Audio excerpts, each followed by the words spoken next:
5 વાગે ઉઠીને મેં ગ્રીલ ખોલી. મને એમ કે હું જેટલી જલ્દી ઉઠું પણ આ દ્વારકાવાળા તો મારાથી પહેલા ઉઠીને ફરતા જ રહ્યા. નાઈ ધોઈને રેડી થઈ ગયા અને જેકી આ ચેન કાલે બેટ દ્વારકાથી લઈ આવ્યો. રૂમથી બહાર નીકળ્યા અને મળી ગયા મારા પ્યારા પ્યારા સબસ્ક્રાઈબર. પછી દ્વારકાધીશ મંદિરે દર્શન કરવા. આજે સવારના અમને આરતી મળી અને કાલે રાતના પણ અમે દર્શન કરવા આવ્યા હતા. મંદિરે દર્શન કરીને પછી કેક શોપમાં જેમનો આજે બર્થડે હતો એટલે કેક લેવાની હતી. કેક લઈને પછી સીધા નાસ્તો કરવા. અરે ભૂખ લાગી હતી. પાછા આવી ગયા હોટેલ. કેક કાપીને જેમને ખવડાવી દીધી અને જેમે એનો ચોથો બર્થડે પણ દ્વારકા જ બનાવ્યો હતો. કેક કાપીને પછી ગોમતી ઘાટનો સરસ મજાનો નજારો જોયો અને જેમ જેકી પીધી કાળી કાળી ભેંસની ધોરી ધોરી છાશ.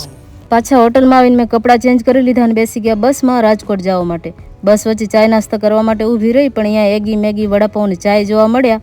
આમાંથી મારે કાંઈ ખાવો નતો. સરસ મજાનો એક માઝા અને 2 બિસ્કિટ લઈ લીધા. પહોંચી ગયા સીધા રાજકોટ. રાજકોટથી પાછા બસ પકડી લીધી. જેમ જેકી સૂઈ ગયા. રાતના 12 વાગે વીરપુર ભેગા થઈ ગયા.